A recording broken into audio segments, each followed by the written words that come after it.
Getting hard to reach out. Hello everyone and welcome back to the Owlet tournament. My name is Misfit and we've got a very special show for you tonight. In addition to our Stage 1 finals between Paradise Tempest and Team Growluwu for Season 4, we are very proud to put on the very first edition of Nest Point. And this is going to function very, very similarly to Watch Point that Owl does. Basically, our episode of the Nest this week, there's not much to talk about since there's only one game coming up, and so we decided to make it a pre-show, and hopefully we will do this in the future for other playoff games, but for now, we will settle for right now. I'm joined tonight by our lovely casters for the game tonight, but before we can introduce them, a couple of quick notes. All-Star voting does end tomorrow, so please get your votes in as soon as possible. In addition to that, we will have our Stage 2 selection show on June 2nd, and of course, there are implications in this game tonight. Both of these teams will select which groups they want for Stage 2. And of course, the top three teams in those groups will qualify for our season playoffs. And whoever wins tonight gets first pick. So very, very important, but not as important as winning the game, of course. So that is the thing we want to cover tonight. So without further ado, let's get into the show tonight. I'm joined in the booth by our casters for tonight, Juggle God and Amintus. Thank you guys so much for joining me. Why don't you introduce yourselves? Sure. Sounds good. Thank you. My name is Warren Juggle God Hammond. I am a former high-ranked Quake speedrunner from way back in the 90s. I was also a professional and world champion juggler for the last 15 years. Now I'm taking my stab at esports casting. And my name is Amintus Major. I'm a fresh computer science graduate, top 500 Overwatch player. I used to coach for a team called Karasuno and Contenders back in late 2020. And now I'm kind of just taking my stab at casting as well because I feel like it's a perfect fit for me. And honestly, just really, really excited to be on the Nest with you guys. Very cool, very cool. Let's get right into the business. We did start a little bit late, so we're running a little short on time. We got to recap these games first, right? Both these teams have already played a semifinal match. Let's get into our first one between Team Growluwu and Danger Close Red. We've got a special little highlight video prepared for you, so why don't Joey, why don't you play that for us?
a bit of a slight miscommunication there between ourselves and our producer. You guys got a sneak peek at our Paradise Tempest versus Crusaders highlights, though. That's a plus.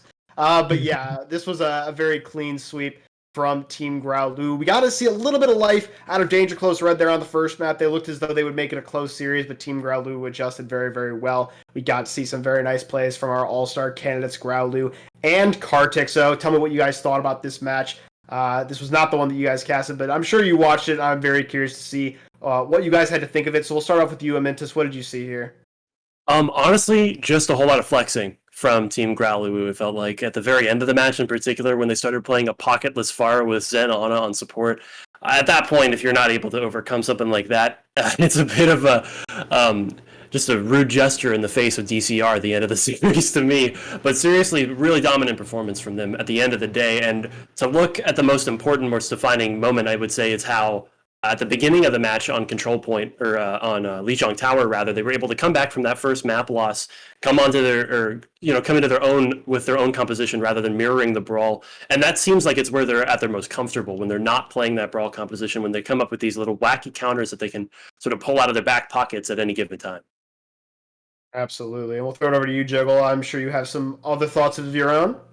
Yeah, well, the interesting thing is that Amintus and I, we cast the first game between Growluwu and DCR, and Growluwu then looked just as dominant, I think, in both games. There wasn't quite as much spawn camping, I don't feel like, in the second game as Team Growluwu had in the first, but it was still a very, very dominant showing.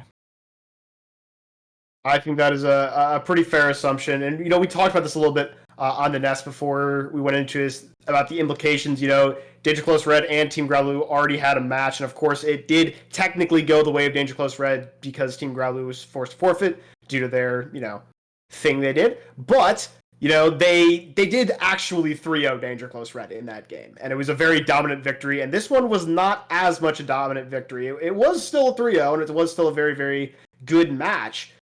From Team Growluwu. But I would say that Danger Close Red did come a lot more ready for this game, and they looked much, much better in this one, but unfortunately not able to take the win. Team Growluwu able to punch their ticket to finals. Anyone else have any final thoughts about this game? Me personally, I gotta say that this is kind of like a statement game in my perspective, especially with some of the hero choices that Growluwu were making. So it'll be interesting to see if they actually pull those same hero choices out in the finals in particular, because the stakes are obviously a lot higher, and maybe when you're up 2-0 in maps in the semifinals, you feel a little bit more comfortable to try experimenting. But I think it's important to note that Growluwu's best chance at beating PT, as we'll see soon, is going to probably come from experimentation. So I would definitely agree with that. But let's throw it over to our next match. We've got another special highlight video for the next game, which was Paradise Tempest versus Crusaders. So, Joe, you want to cue that up for us?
Mission. A lot of really good highlights in that match, honestly. This was a 3-0, but it was a pretty good game. I liked it quite a bit. From my perspective, I just think Crusaders kind of shot themselves in the foot. They relied a little bit too much on that brawl comp, and Paradise Tempest just a little bit too good against it. But I'm sure you guys have your own thoughts on that, so I'll throw it over to you. Amintus, what did you see in this game? So obviously, like you mentioned, we saw a bit of that mismatch in composition when the Brawl Mirror first started at the very beginning of the match. But as it kind of progressed, it felt like Paradise Tempest had some kind of plan in place for if they didn't feel comfortable with that Brawl Mirror. And we saw repeatedly up until that last point, or that last map rather, they had specific compositions for specific maps. And Junkertown in particular is one that I want to point out, as comp that was crafted particularly to counter rush on that map and no other map. They had the double shield with the poke DPS on that high ground pretty much 24/7, and Crusaders was unable to sort of remove them from that defensive position throughout their entire attack. And they kind of just had to chalk it up to a random brawl to, finish a couple of those points out. And because of that, I have to mention that, Paradise Tempest has some kind of coaching that has told them that, hey, these are the best comps to play on this map. And their compositional choices are map-centric before anything else. And I think it does play into that, that style of theirs that's maybe not necessarily comfort picks or dominating with the mana composition, but it's really just about what they think is strongest for any given situation. I think that is a very good assumption. It's something I touched on myself. Is that I do believe their coaching is very, very good. I talked a little bit on the Nest and in my bird's eye view review that I did of the game between Paradise Tempest and Los Beefers, but these guys clearly have very, very good coaching. Their initial positioning is very, very good. They always set up in a very, very strong position, and their initial engagement is usually very solid. They run into problems when they face teams that can survive that initial engagement. And so I'll be looking to that tonight, but I'll throw it over to you, Juggle God. Do you have anything you want to add about this game? Yeah, the one thing that I picked up from watching Paradise Tempest, especially in this game, is just how patient they are, right? They don't try to force things. They wait for the opportunity to present itself, and then they pounce. And they do it, and they stay alive the entire time as well, right? Nobody goes off on like a crazy flank and, risks it all. They're not, to me, a high risk, high reward kind of a team. They are a steady, rock solid, kind of stone cold killer kind of a team is what I think of when I see Paradise Tempest. And I think that was really reflected very much in this game here. They looked cool and in control the entire time. All right, I think that's a very fair assessment. And without further ado, I know you guys have a very special segment planned for us, a little bit of analysis that I'm very excited to get to. So we've recapped these games, we've told y'all what happened, but I want to hear what's going to happen. So why don't we throw it over to you guys for your little analysis segment. Sounds good. Thanks for the handoff. So in this next upcoming segment, I'll basically just be showing you guys a replay from the matches that we have seen so far in the playoffs. The first one's going to be Paradise Tempest versus Crusaders on the first point of Oasis. And the thing I want to draw, a couple of things that I want to draw attention to actually, is the patience from the tank line, as Jungle God mentioned earlier, and the positioning of their Pharah. So as we play this clip out, I'll note the patience from the tanks first. So let's watch as we see an anti-nade coming in from Igmadon from the low ground right about now, and you can see that the two tanks on the side of Paradise Tempest are both playing in a very safe position, even though that they have a really good advantage on that high ground with that anti-nade. They still understand that they're at a pretty big disadvantage due to their HP being missing, so they're waiting to get healed up, even though there's a really decent opportunity that, a lesser team might jump at that opportunity and then overcommit, over-aggress, and that's when the Brawl comp really, comes alive, when you go a little bit too far. But nonetheless, as we watch the rest of the clip play out, both tanks end up playing this slow enough so that wait for the lamp to come out from the Baptiste. Fight drops it because of the poke from Lars. And then as this fight progresses, the lack of resources from the Brawl comp kind of makes it fall apart as we see the rest of this continue. So the next thing that I wanted to draw attention to was Lars' positioning on Pharah, which I thought was really interesting. So you'll see here that he dies in a specific position on this high ground rather than playing above or rather than playing directly above the point, because his corpse, as he dies, drops on this high ground in particular right here, so that it can be rezzed where the Brawl composition can't actually contest the dead body. And as we watch the rest of the clip continue, Yura will get this res off, and because of the fact that Lars was so close to his barrage, he gets it online almost immediately, and once PT Hanley is demeched at the end of this fight, it's pretty much a free setup for Lars to close it out with his barrage. Yeah, it's something that I noticed there too was the positioning of sixes. Do you think you could comment a little bit on that, like how he was in, um, he was flanking, but he kept his distance that whole time and he stayed alive. What was his goal on the low ground there? So there's a couple different things that you want to be doing as the Tracer player when you're mismatched compositionally speaking. First of all, you have to play your life, and it's really important that you understand that because in the control point composition, if your tanks are unable to contest with the Winston Diva against the Brawl comp and there's nobody left to stand on the objective, you're going to flip it over eventually, and it's really bad, right? If the Brawl comp gets any amount of percentage, they can snowball that to the rest of the map win. And I think it's important to note that his Tracer play was involved mostly before the point was unlocked. He was trying to distract the backline and pull some attention towards himself to open it up for Lars. And then once the point unlocked, he played it a lot more conservatively on the objective to try to tick up some more percentage and prevent the enemy team from contesting. So let's go into the next clip here. And this is going to be Team Growluwu versus Danger Close Red. In their semifinals match, I believe this was the second map or maybe the third map played. It was on Eichenwald. And this is just kind of going over their first point attack. And I'm going to be pointing mostly towards their success and the things that they did that let them win this first push. So we'll watch this play out up until a certain point here. Just a little bit of poke coming in from DCR. Their composition, while it is based on Brawl, it's really centered around Final Gambit's Junkrat, and they have a good understanding of that because of the way that they end up moving their backline. So watch Kartik in this fight in particular. He's going to walk up into the top part of the computer room and then try to spam from long range against this Brawl comp and sort of find a pick on this off angle. He ends up getting the DMEC through his Discord on Mortitron. Shocker does overcommit slightly on the dash and is unable to kill anybody else, but Kartik is still uncontested on this side. Right here is when the enemy team that's on Brawl is most vulnerable due to the two-pronged attack and eventually three-pronged attack from Growluwu coming in on this right side as well. There are so many different angles that you cannot cover anymore once that Div is demeched, and it's clear that Team Growluwu's game plan here is to take as many angles as possible once they have any advantage that they can get. So we'll watch the rest of this clip play out and just kind of let the Kartik montage play through as he gets one pick onto the DMEC Diva, more and more poke damage coming into the Brawl comp, and now that it's a 4v6, all you have to do as the attacking team is just slightly regroup and make sure that you have the forces necessary to win. Ignore Growluwu running towards spawn and hooking the Diva because that was, yeah. Anyways, the rest of the people left on point go down, and it's an easy point capture for Team Growluwu, which just kind of points to their mechanical prowess and their ability to understand how to take these 1v1s that really favor them. Yeah, and I think another interesting thing to point out here, if I recall correctly, Kartik is a DPS player, and so I think putting him on the Zenyatta was just a brilliant idea, right? Like, if you've got a DPS player who can pop off and can hit heads, throw him on Zen. And so I think playing around him is similar to how you would kind of play around Jonak, I think, on NYXL. Pretty much, and I'm sure that most people in the Owlet community understand this, but Team Growluwu is comprised of a lot of people that are playing on off roles rather than their main roles, which gives them sort of a mental advantage, and they have a better understanding maybe of how the game works at a lower level, but maybe not necessarily those mechanical skills.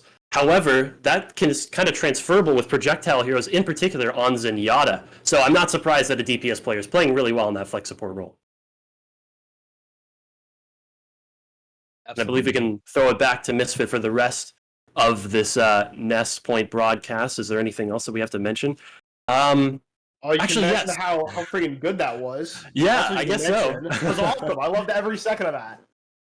Oh, thank you. really And appreciate kudos to Mintus. Mintus, hold on. Yeah, Mintus, the big brain right there. Yeah, I just sit there and look pretty while he talks sometimes. You did great. Keep up the good work. Very proud of you. Thank you. So just as to kind of recap this final portion of the analysis and how this kind of plays into the match that's going to be coming up soon on your screens. Both of these teams are very clearly avoiding the Brawl composition at pretty much every turn they can. They're only ever playing it when they feel like it's necessary on those King of the Hill maps that are very close quarters on Lijiang Tower and Oasis in particular. There's a couple points where Brawl is pretty much a foregone conclusion for both teams. But when they get the opportunity to kind of go outside of that meta comfort zone that a lot of teams kind of reside in at this level, they are really adept at pushing people way further out of their comfort zone because they don't know how to deal with all of these strange picks. Namely, Lars's Pharah and, Shocker on whatever DPS hero he decides to go with. It feels like, for whatever reason, teams are really struggling when they're on this comp mismatch. And I think it comes down to just, like maybe it's jitters, maybe it's not understanding how these heroes that aren't necessarily meta or they haven't been meta for a while, they don't understand how they work properly. But regardless, the result seems to be that both of these teams will avoid Brawl in the final match. All right. I definitely like that. And we can get now into our little prediction segments. You guys submitted your predictions to Joey's. I do not know what they are, so let's get right into that. Joey, if you want to throw those up on the screen so we can discuss. Hello again. Maybe. Potentially. There we go. There we go. And it looks like a clean sweep. We all say it's going to be Paradise Tempest, although you guys think there's going to be 2 maps here. I'm sure we all have our thoughts on this. I'll start off with mine. Frankly, I think this one is a duel of 2 very, very different styles. You touched on this a lot in your analysis, but they both play very, very differently, right? Like Team Paradise Tempest, I should say, they play much more standard compositions. They do have that Pharah in there, which is different, but they run double bubble, right? They run compositions well, they run them very disciplined, and like I touched on before, they have great initial positioning, and they're really good in the first engagement. That's what makes them such a sound team. However, I have found through my time scrimming and coaching and casting and doing whatever I've done in the Overwatch community, it is much easier to understand how your comp plays against a meta comp, against a mirror, or against another composition that is good at the time. When you get into facing these compositions that are kind of weird, that don't work like normal compositions, and you haven't seen that a lot, if you don't understand your comp completely, and you do not understand the win conditions of your composition, it can be really hard to beat unorthodox compositions, and that is all the Team Growluwu runs. So it's going to be a battle between that is, can Team Growluwu be unorthodox enough to confuse Paradise Tempest and really capitalize on that? And personally, I don't think so. I'm putting my money on Paradise Tempest. I think that with their coaching is smart enough to put them in the right positions consistently. And I think that while Team Growluwu will take at least a map off of Paradise Tempest, their coaching will be good enough to adjust and say, look, here's why they're beating you, here's what you need to do, and the players on Paradise Tempest will be good enough to get it done. Honestly, could have said it better myself, but I'll try to anyways. I think it's going to be a 3-2 in favor of Paradise Tempest.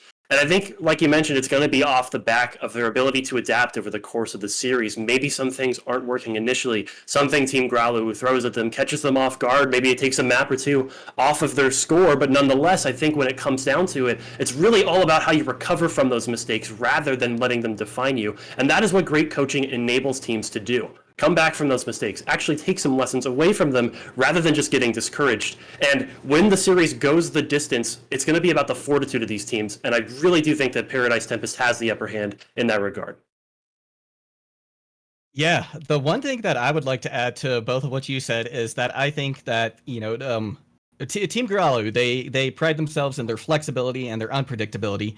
And I think that that's going to catch Paradise Tempest off guard initially. I think we're going to, I'm going to go in, I'm going to dive deeper into my preds right now. And I'm going to say that Team Growluwu, I think, is going to take the first 2 maps while Paradise Tempest tries to, understand and to adapt to what Team Growluwu is throwing at them. And so I think if, putting a prediction, at 3-2 says, to me that like this could really go either way. It really could. And I think it's going to be a very close match. And I think if Team Growluwu is going to win this, then they're going to win this on an 0-3. But I think that Paradise Tempest has that ability to adapt and to play what they know is solid and strong and kind of like do it by the books. I think we're going to see some textbook play out of them. And I think it's eventually going to undo everything that Team Growluwu is trying. I actually completely agree with you. I think if Team Growluwu is going to win this, it will be a 3-0. And just for the reason you stated, I think if Paradise Tempest can't adapt, they can't adapt, period. But if they do adapt, I think they have a real shot. Because Team Growluwu doesn't run that many weird things that differently, right? They have a couple of comps they run a little weirdly, right? And they all play very similar. It's all Kartik and Growluwu mostly just carry, right? And then a couple of guys do some other things, but it's mostly they rely on those mechanical plays from like a Hog or a Zen. That's how they run their unorthodox comps, and if Paradise Tempest can adapt that, I think they will be okay. And I'm very, very excited. I do think, for my prediction, if I want to delve a little deeper into it, I do think Team Growluwu will take control.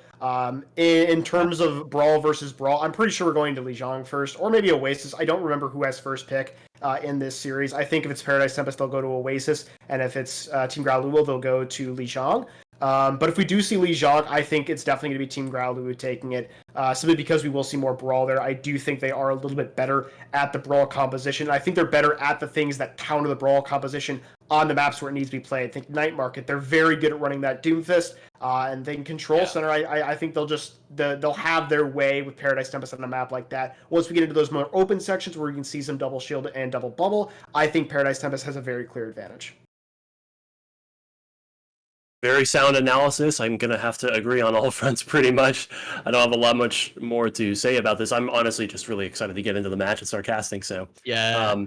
Whenever we're ready to, throw that on over, Oh, let's absolutely. get this party started, We're going to throw it to a very short break now, 5 minutes to showtime. You guys are not going to want to miss this one. Coming up right after the break is going to be Paradise Tempest versus Team Growluwu for our Season 4 Stage 1 Finals, casted by these two lovely men right below me, so make sure you don't miss it.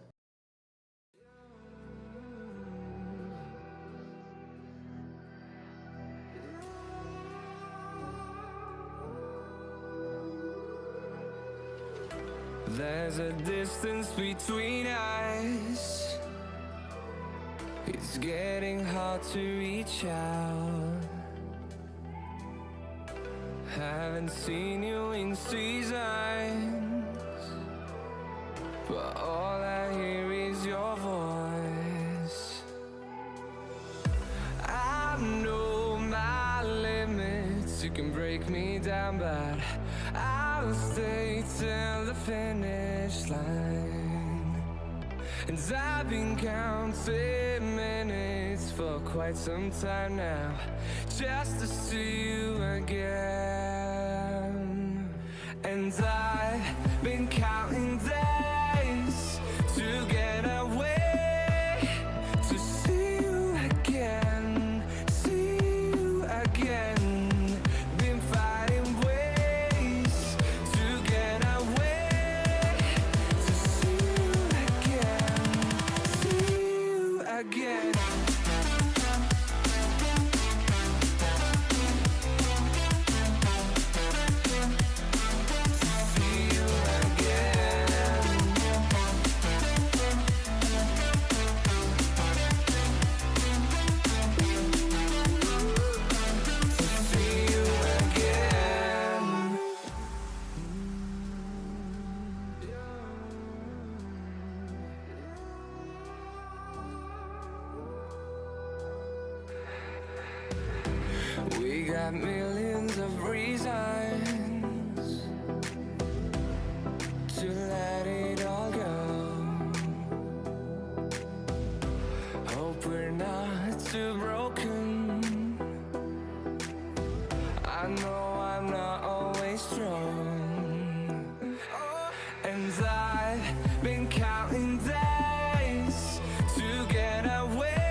look at people and I wonder all day, who are you and you are not the one in your way. And then I think about myself and I state, I'm a pretty boss with almost your brain waste. I'm a freak in the sheets, but I got class. I'ma grab an ass if you want it. Best you ever had, give it to you bad. I lost my best friend to 23. She left her body and hovered above me. I saw no shadow, I looked around, searched every building and home that I found. I saw no shadow, but felt a glow. The warmth inside me, it kept me afloat. It felt like heaven had found my bones and gave me comfort when I feel alone. Now you're gone, I'm alone. I guess it's time to get better. Through the pain, I will go alone. If I fall, break my bones, I will scream even louder. 'Cause I'm not dying alone. I lost my best friend to 23. She left her body and hovered above me.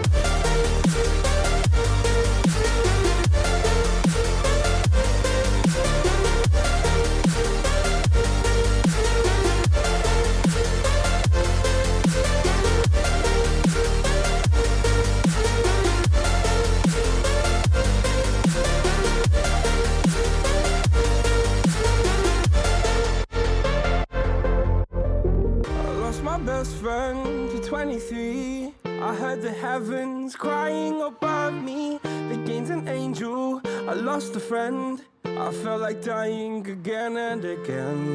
I went through hell, stared at death, but I keep fighting with each living breath. I saw no way out from where I stood.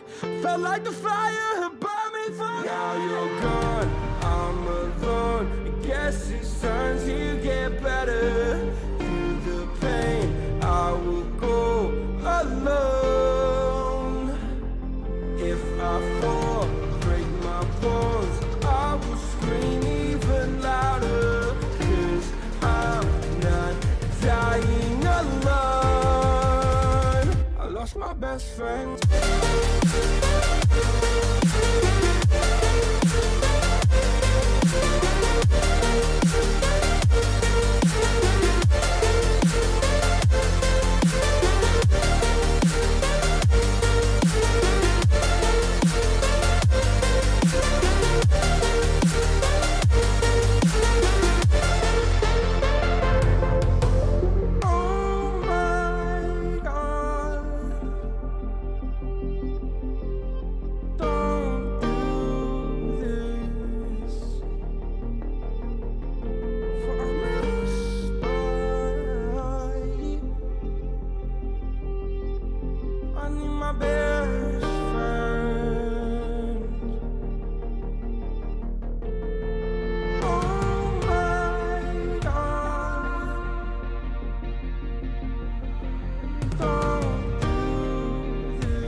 lost my best friend to 23. She left her body and hovered above me. I saw no shadow. I looked around, searched every building and home that I found. I saw no shadow, but felt a glow.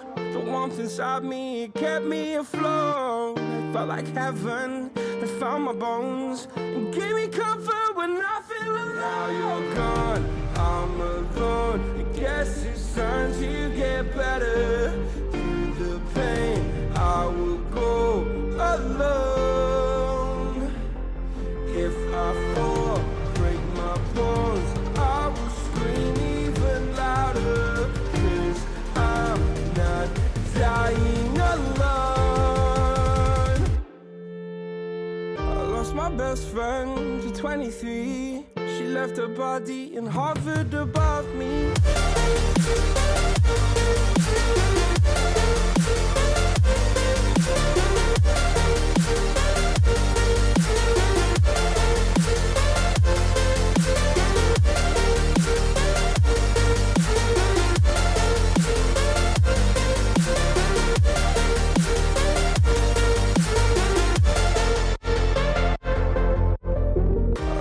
Best friend to 23. I heard the heavens crying above me. They gained an angel, I lost a friend. I felt like dying again and again. I went through hell, stared at death, but I keep fighting with each living breath. I saw no way out from where I stood. Felt like the fire had burned me through. Now you're gone, I'm alone. I guess it's time to get better. Through the pain, I will go alone. If I fall, break my bones, I will scream even louder. 'Cause I'm not dying alone. I lost my best friend.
My best friend.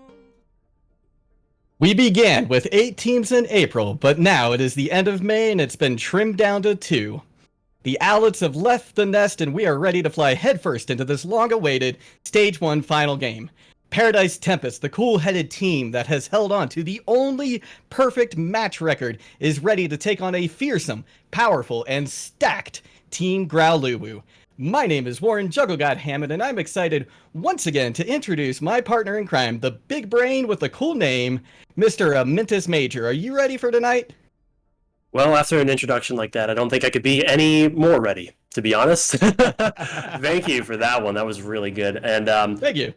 just to speak on this match that we are about to get into very soon, both of these teams, like you mentioned in the intro, are unbelievably talented. And up until this point, they have yet to really receive an appropriate challenge to their skill level. So, this is the meeting of the minds, so to speak. The two best teams in our league so far that have yet to be challenged are now about to challenge each other in this final. So very interesting to see how this one's going to play out. Personally speaking, as we mentioned on the pre-show, my predictions are in favor of PT. But like you also mentioned, I think both of these teams are very evenly stacked out against one another in terms of what they bring to the table, strategy-wise and mechanically speaking. So once again, can't wait to get this, this very exciting match started. Yeah, me too. And I love the fact that we're seeing such different teams as well. A lot of times when you see higher level play or play in the top bracket of a tournament or whatever, you tend to see mirror comps and things like that. But the fact that these teams are so different makes this match that much more exciting, I think. Yeah, they've got two very distinct styles that I don't think anybody else in this league has, they haven't been able to match it or, put a candle to it with their own style, right? So how these two styles are going to match up against one another, we don't know until we get into this game. So we're just waiting a little bit on the map selection, I believe. Both teams getting set up in the lobby in the right order and all that stuff. Side spectators, all that, all that good Overwatch custom game fun. So. Oh yeah, we want to make sure that everything goes smoothly tonight for both these teams and for us. Now, just as a reminder for everybody to let you know, this is still a first to 3 match. So it's not a best of 5, it's first to 3 because we can have ties on certain maps. Most notably, 2 capture point, 2 CP maps ends up that way a lot. And the map choices that we have going into the first one is between Lijiang Tower and Oasis. And I think, each team probably has a reason to pick one versus the other. Do you think, what are your thoughts on map picks, depending on who gets to choose? Well, it actually looks like we have Oasis locked in from the side of Paradise Tempest, I believe. So we will be going to Oasis for our first map choice, and I think it's a really good choice for PT because of how many different compositions they've shown skill on so far. They have had some moments where they struggled in the Brawl Mirror, like we talked about in the pre-show, in their previous match against Crusaders, I believe it was. But they were still, capable on it to the point where they put up a really good fight in a lot of those, losses. Not necessarily, they lost the map or anything, but they were losing more than they won on some fights in the Brawl Mirror. So I think that actually does end up favoring Paradise Tempest, namely because of Lars and his flexibility in terms of hero selection. We saw his Pharah come out in that double bubble composition that they ran on Oasis previously, which did so much work against the Brawl comp that Crusaders put up, but obviously that's not what we're going to be seeing from Growluwu most likely, so it'll just be interesting to see what kind of wacky, interesting thing that they've got in the bag to try to counter that comp from Paradise Tempest. Yeah, it's gonna be great because they've had a week now to prepare for this. Both teams have, and so I just can't wait to see what they bring to the table. Team Growluwu, especially, you never know what they're gonna come out with. And here we go, we're loading into the first game now, everybody, and it looks like real quick, just to go down the rosters. We're starting out with the Growluwu and Clown Dog on tank, Egg Cushion and Y on DPS, Contreras and Kartik on the support for the side of Team Growluwu, and Azukari and Magic Turtle on tank for Paradise Tempest, Sixus and Lars, the fantastic DPS duo that we've seen just pop off time and time again from Paradise Tempest. And then we've got Rigmadon, who is also a fantastic player and has put up some very, very impressive stats this season, reaching top 10 in a number of categories, as has Lars, by the way. Yeah, in the Brawl meta, I think supports kind of get thrown to the wayside pretty frequently in terms of their individual performance and what they end up contributing to both teams, right? And now that we see teams that aren't necessarily playing that brawl comp, they really start to get to flex those support muscles, get as bloodthirsty as they'd like with the Zenyatas and the Anas, all that good stuff. And it's just so much fun to watch mechanically expressive heroes played out in this meta so far. Ooh, I like that term, mechanically expressive heroes. That is good stuff. Yeah. And speaking of mechanically expressive heroes, right now we're seeing a Wrecking Ball coming out and Tracer for the side of Team Growluwu. Now, probably some changes are going to come in, but those are two very, very mechanically intensive characters. Absolutely, and they demand the highest level of performance to be played at the highest level. You know, you don't see people lock in Tracer when they don't feel confident on that hero choice. They have to be aware of how good they are on that hero before they really lock it in. And we actually see a Tracer mirror coming out from both sides. But instead of the double bubble we would normally see from Tempest, we actually have the Diva coming out from Magic Turtle. Yeah, we're looking at a full dive comp, and it looks like Paradise Tempest is able to take that high ground first. Growluwu jumps up there to try and get a little bit of damage, maybe challenge him a little bit, and Azukari is forced to back out just a little bit because he has that Discord on him. Oh, but it's Egg Cushion who goes down first because of that Tracer duel with Sixus. So that first blood has been drawn, and this match is now officially underway. As we see, the point is hotly contested right now. Both sets of tanks just posturing. That is until Growluwu decides to engage, and he's quickly pushed back by Magic Turtle, who gets a Discord on him, but shakes it off just as quickly. Why, in the meantime, though, has gone down on that Widow and neglects to swap over now to a McCree. And we see this point is still being contested, but it looks like Paradise Tempest is gonna get the first cap. Such an impressive first fight win from PT, especially when you consider that Sixes has far less resources to work with than Egg Cushion. He's got the Brig Pack, the Zen Orbs, so much more tools and support from the rest of his team, but Sixes still managing to win that 1v1 is so impressive. Rigmanon going very low here. Ooh, so low that they are out of the fight now, and that's not good because they had a nano that could have been very, very useful for Azukari, who is the next one picked. But it is actually 2-2, and Growluwu is very, very low right now. Eventually gets healed up, but I think this one may be slowly turning into the direction of Team Growluwu. And yeah, I think this is a fantastic start to this match. We've got a lot of exciting Overwatch left for us tonight. Mintus. Yes, we do. That early pick on Rigmanon was so clutch coming out from Growluwu, able to remove that sustain, and most importantly, that nano boost. Now they didn't have that tool to combo with the barrage from Lars, and it's not as secure and not nearly as deadly as they normally would want it to be. And coming into this retake, while they do have a lot of ults to use, the positioning advantage is something that I think Growluwu is going to try to abuse to the fullest here. Oh my gosh, the nano monkey comes in. But it is the, excuse me for just a second. It is Lars with a huge barrage comes in, but Egg Cushion is able to equalize things with a big pulse bomb. And now it could be anybody's game as we see Growluwu just swinging around on point. Azukari trying to hold on with that Primal Rage, but is eventually forced out. And Team Growluwu holds on to that point. Every single ult that Paradise Tempest committed on that last fight, it looks like there was 5 of them in total, everything except Six's Pulse Bomb, and it's all off of the back of Egg Cushion's own ultimate, able to kill 2 people while Ira was going for that resurrection, removing the Valkyrie, and 2 more members is just so big for the side of Growluwu. And they're really pick on the Sixes again! I think it's going to be able to get covered, but I don't think there's anybody that can follow up on that. No, I think that fight's over before it starts, and what a headshot from Y right there. And Y now with that Deadeye coming online as well. Yeah, this Deadeye could get a lot of work done, but so it's going to come down to Magic Turtle's Matrix, and if he's able to cover that high noon, even then, there's still so many other things you have to worry about. You got Karthik's Transcendence, he's going to be unkillable on that high ground, and with Contreras' rally soon to follow, I don't think there's going to be any potential for an aggressive play for PT. Oh, and players are all over the map right now. Team Growluwu looks like they're trying to sow a lot of distractions, and they're doing a very good job of it. Oh, and now Karthik drops down with the Transcendence to try and get something going for Team Growluwu here, and it's Y who gets the pick onto Lars. And now we hear a rally is popped as well from Contreras. Both support ults are out now. That's two! Oh, this!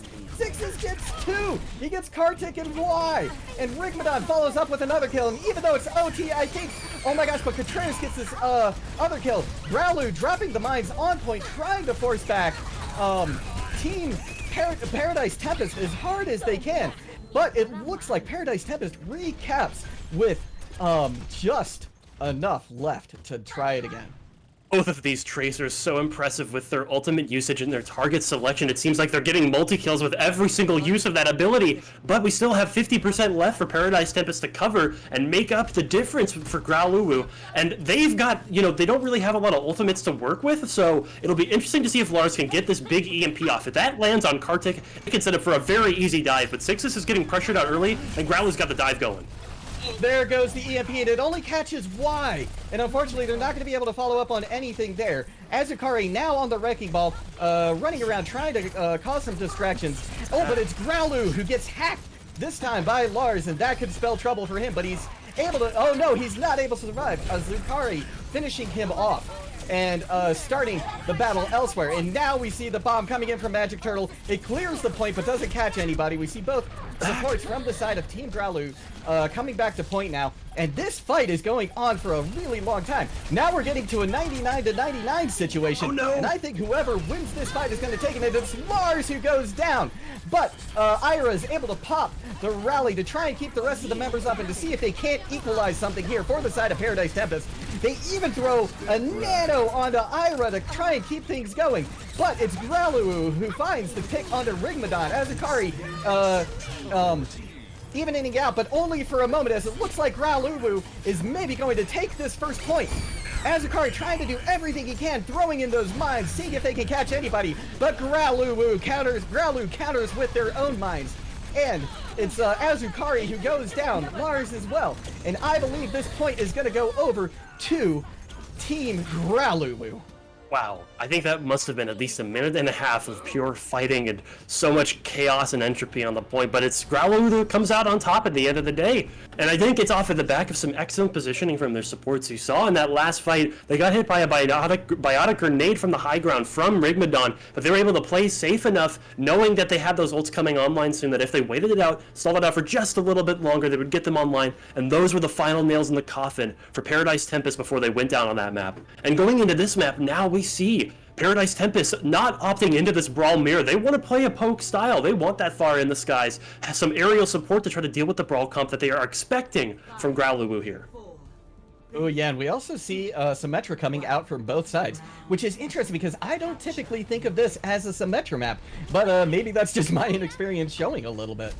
Yeah, they're just using it to teleport out of the spawn, I believe, get a little bit out there faster. Now we see Y swap to the Doomfist as well to get back even quicker to the rest of his team. Gotta wait a little bit for those cooldowns to come back up. But this Doomfist is really going to struggle against Lars. Look at him, he's already at 34% on that barrage charge, and the Brawl comp is stuck inside of this room waiting for the point to unlock. They can't really do anything aggressive, so this poke might end up killing them.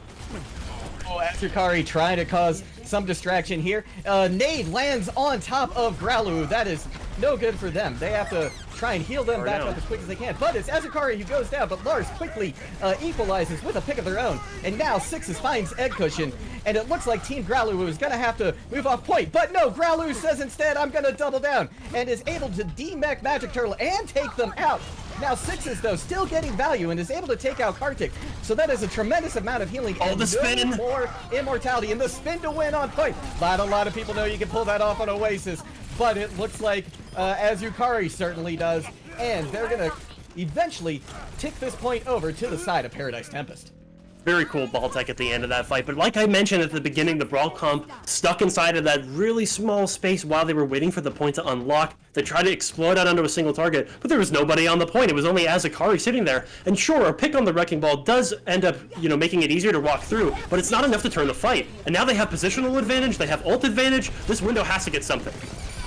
Boy, and the window looks like it may be big. Immortality is forced to come out, though, as Azukari decides to minefield that window, really negating any use that it possibly could have gotten. But it is Kartik who's able to take out Azukari, and picks come in for the side of Team Growluwu, and they're now leading at a 5v4. And they throw in a bomb for extra, and the bomb catches two! But Azukari, right before that, was able to get a minefield kill, and the res came out of Lars.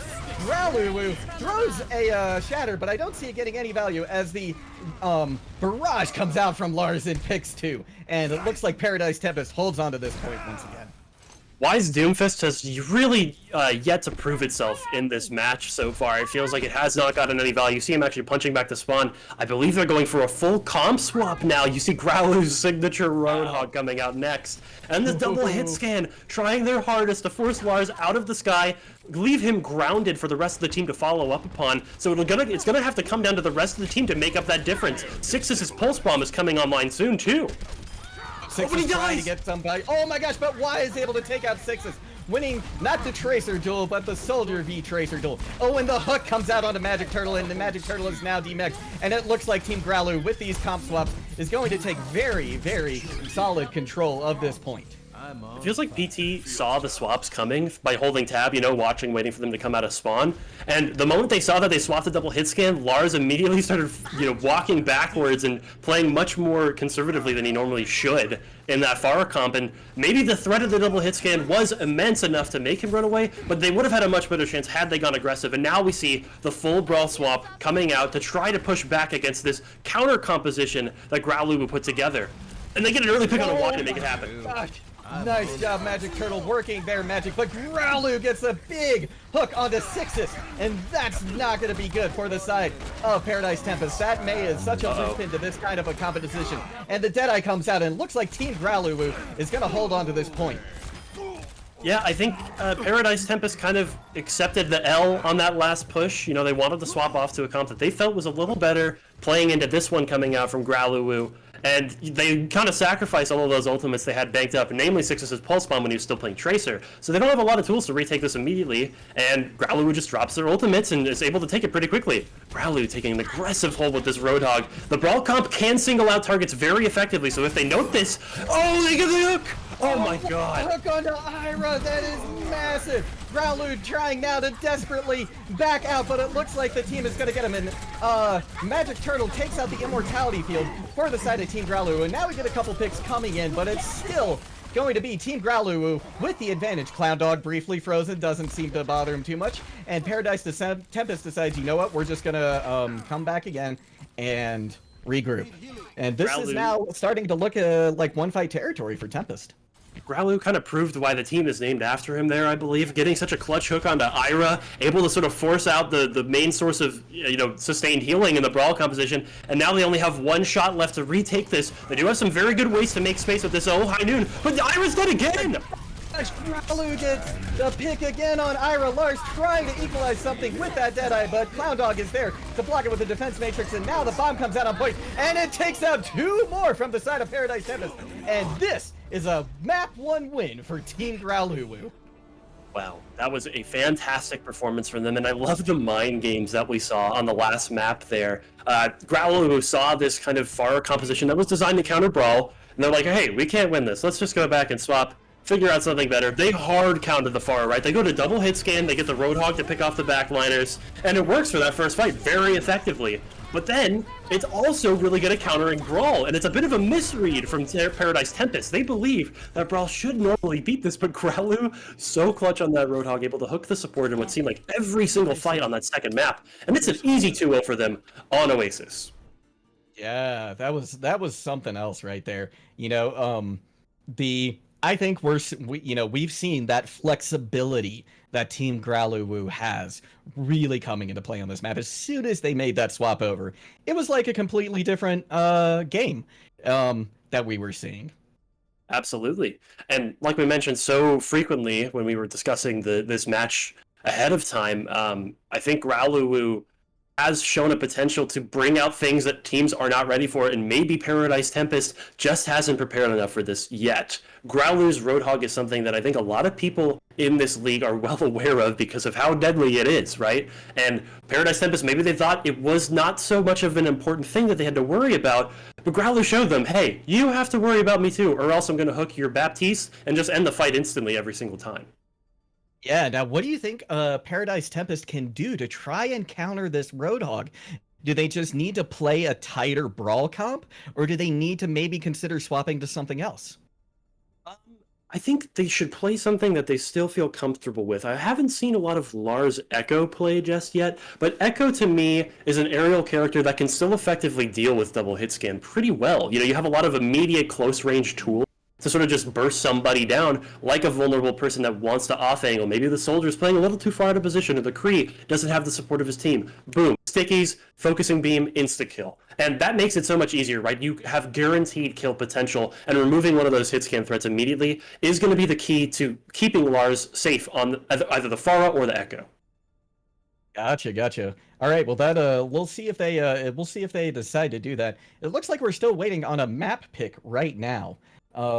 And I don't see any substitutions coming in, though I imagine this being the stage finals, coaches or whoever is allowed in chat is probably doing a lot of work on both excuse me, on both sides of the aisle here. And as we go into the second map, I have no idea what it's going to be, but I do fully expect neither team to play Brawl, like we mentioned at the top of the hour. Really just so, like, watching both of these teams play their games fills me with that sense of like, wow, I'm watching something that I have no idea what's about to happen next. These two teams just have so much unpredictability between the two of them. And while, yes, Growluwu did win that first map, I think it was kind of in the back of everybody's minds making predictions that, yeah, they have a distinct advantage for the first punch that the other team might not be ready to counter right away. And we clearly saw it, right? Growluwu's Roadhog went completely uncontested and single-handedly won that second point of Oasis. So with a little bit more time, a little bit of discussion back and forth between the coaches and the players, PT may have the answer coming up soon, but we have no idea until we get back into the next map, which is going to be Route 66. Yeah, now this map is a really, really interesting one because you've got very different dynamics between the first 2 points and the third point. So if either team gets into the third point, which is a much more enclosed and tight space, I imagine we're going to see the Brawl come out again. Yeah. But maybe not because of Growluwu's hog. Yeah. It's tough to say. But at least that third point is probably going to put a damper on Lars's style. Exactly. It's going to have to wing clip him and remove him from the sky and whatever hero he decides to pick, just because the ceilings are way too low to feasibly play something like a Pharah or an Echo.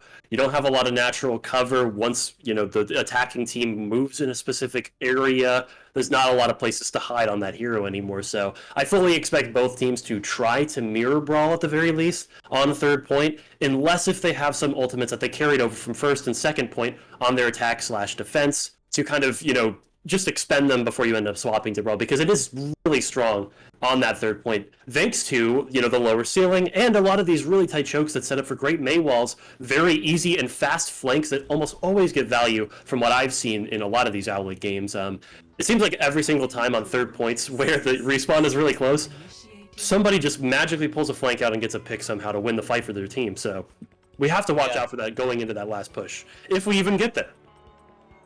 This is true. That's a very good point. This is a long map.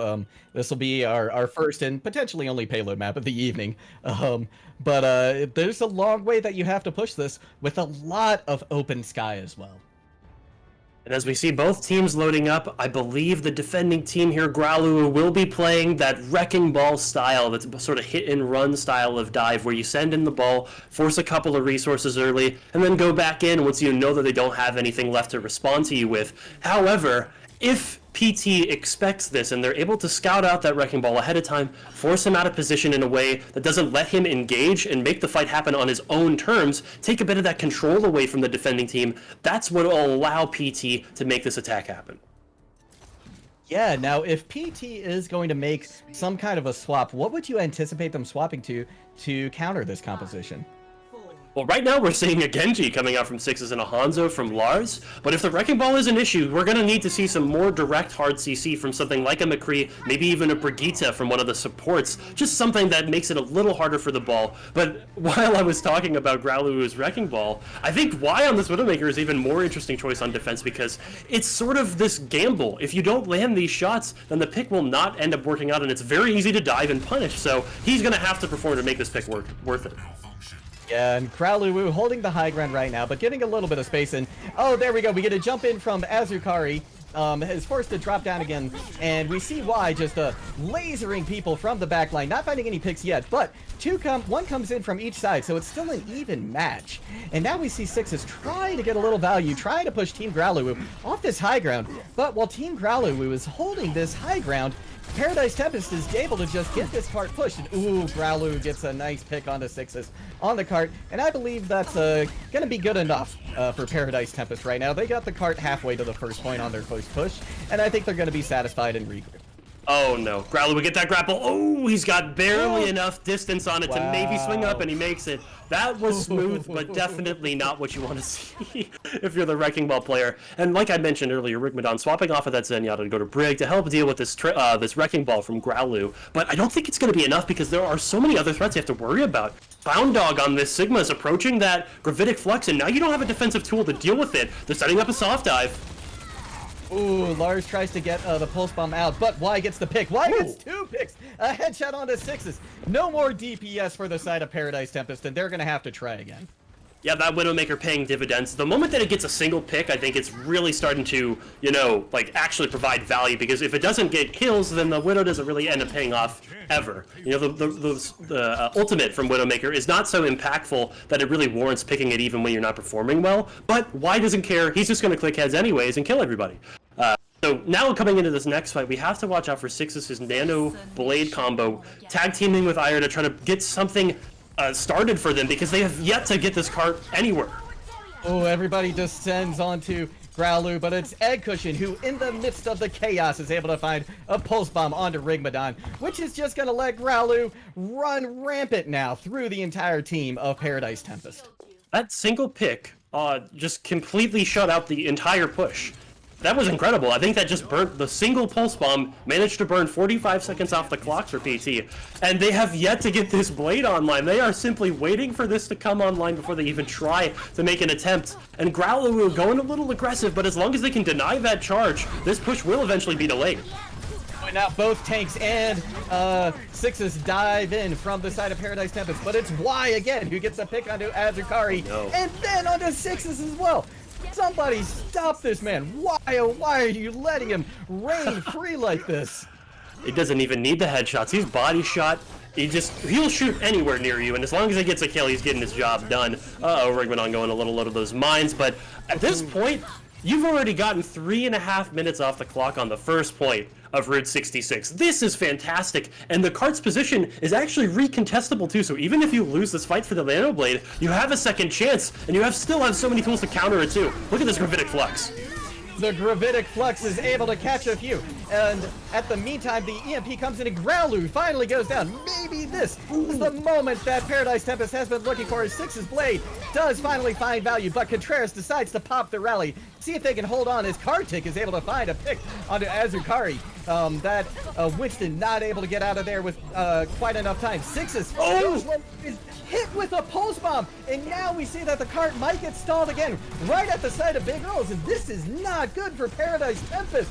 It looks like they're in more of a storm than a paradise right now, as overtime has finally triggered. Magic Turtle drops a bomb on point, doesn't find anything, but it's Lars with a headshot onto Egg Cushion, but Kartik is quick to find another pick as well, and now we have these sights out from Widow.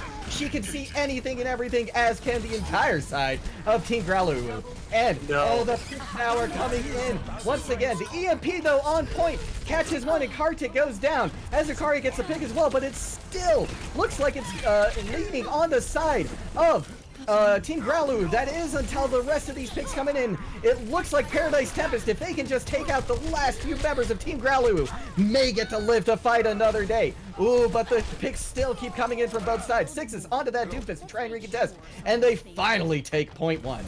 That was, you know, very long, and this misguided recontest is not going to pay out for Growluwu here.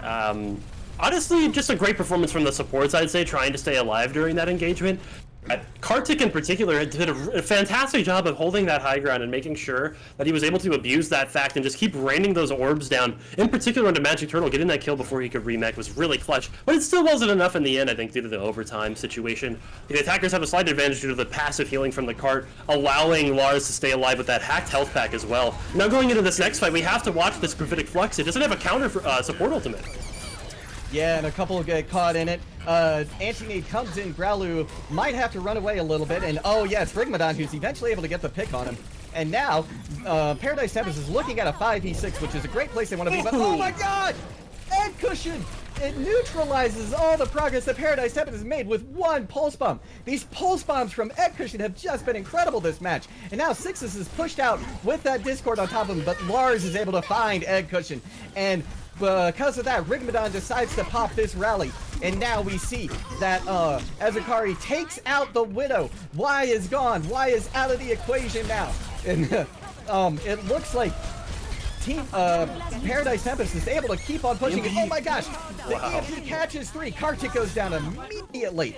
And is that a nano onto Lars as well? A nano Sombra is a terrifying thing to see or not see, as the case may be.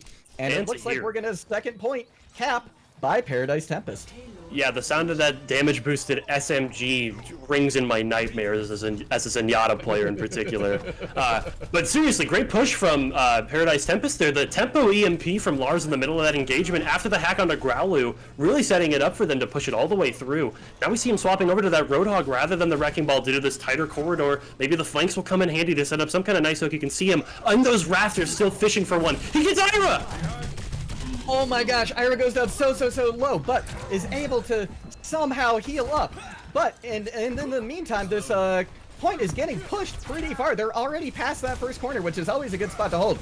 Growluwu tries to get a Roadhog hook, but doesn't find anybody. And Magic Turtle's up there to try and zone him out, but he's still holding strong. Six is on point, eventually decides to jump in and try, and now the entire Paradise Tempest team is on Growluwu, and they eventually go down. The Gravitic Flux comes in, doesn't catch anybody, and it's now the bomb from Magic Turtle, not getting anything either, but zoning people off card briefly, while Sixes tries to get something going. Oh, but is taken out by Contreras on that Brigitte.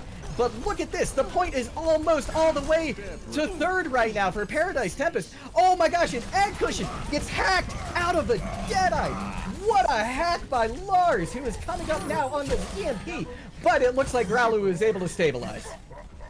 Take a deep breath. That one was a long one too. And now, going into this next fight, I want to pay attention again to see if Lars gets any value off of this EMP, because every single time that he's got it online, that's been the key that unlocks the rest of the push for PT to continue, even if something goes wrong early. You see Rigmadon swapping to Baptiste to help support the Reinhardt front line that Azakari also switched to for this third point. And now, the only way that I think, Team Growluwu is going to have a chance to win this is with some kind of clutch pick, and then get it onto Lars!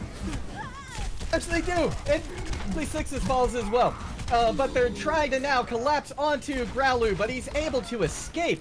And with only a little more than 10 seconds left, Paradise Tempest is going to be forced to try and make something crazy happen. Maybe look for a little magic from their turtle on Diva right now. Here comes! Oh, the EMP is big. It catches 4. But is Paradise Tempest close enough to really make anything of it? Riptire comes out. It's looking for the back line of Paradise Tempest. Is it going to find anybody? No, it doesn't, because of the immortality field from Rigmadon.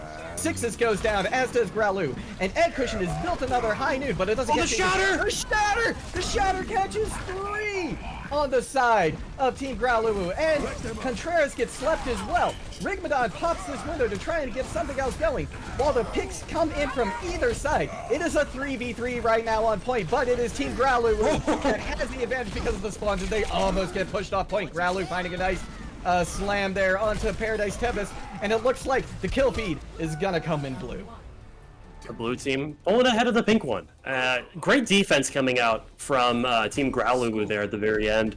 And I feel like it came off of the back of some really interesting swaps. The Junkrat in particular was not something I expected, but is something that is really good at punishing a slower Brawl team. You actually saw Ira sticking with that Ana, probably to try to synergize with Six's Genji pick to set up for another Nano Blade, but not having that Lucio means you can't rotate through these very tight chokes, which is where the Junkrat really thrives. If you're stuck in those really tight corridors, all of that AoE splash damage from the concussion mine, and his grenade launcher is really going to add up over time. And while yes, it does let your supports get those ults online, not nearly as impactful as the Riptire, which it did actually end up getting countered by Rigmadon's Immortality Field, but it just did so much damage to the rest of the team, they couldn't really recover from that, especially in overtime. You know, as the overtime wick burns, the defending team will naturally have more and more advantage with that respawn, being closer to the actual objective. So really just a difficult third point attempts to try to attack. Almost every single time it feels like we've seen some team able to put up a defensive hold on that point in particular. Yeah, and you got to give big kudos to the side of Paradise Tempest for finally breaking through what looked like an impenetrable wall that Team Growluwu had set up on top of Big Earls on first point. You know, I think you got to come back to that patience and that cool-headedness that Paradise Tempest has, and really serve them well in pulling that point back. And as we've already seen from TG's defense, it is very possible to try to do some kind of magical full hold on the first point of Route 66, and having a high ground composition that is not besieged from multiple sides and not flanked by anybody besides Y on this Widowmaker might be the ticket that they need to try to hold this. But Y goes underneath the tunnel to avoid the turret on that left side, looking for some kind of pick down there. I don't think he's going to find it because Lars found him out early. Yeah, and we see Growluwu jumping in now for that first engage. Rock chucked in from Magic Turtle, doesn't find anybody. Growluwu decides to jump back down though, and let Team Paradise Tempest keep that high ground for the moment. Ooh, and now we see Y on an off angle, trying to find something. Takes out the turret. That might open things up. And it looks like kills coming in from both sides, so we've still got a 5v5.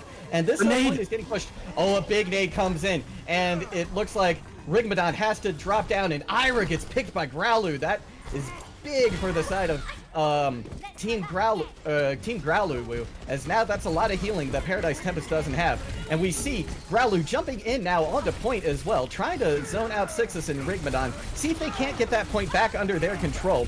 Rock comes in from Magic Turtle, knocks somebody down momentarily. Oh, and now it looks like maybe they're gonna keep this Paradise Tempest, but not with these kind of asleep.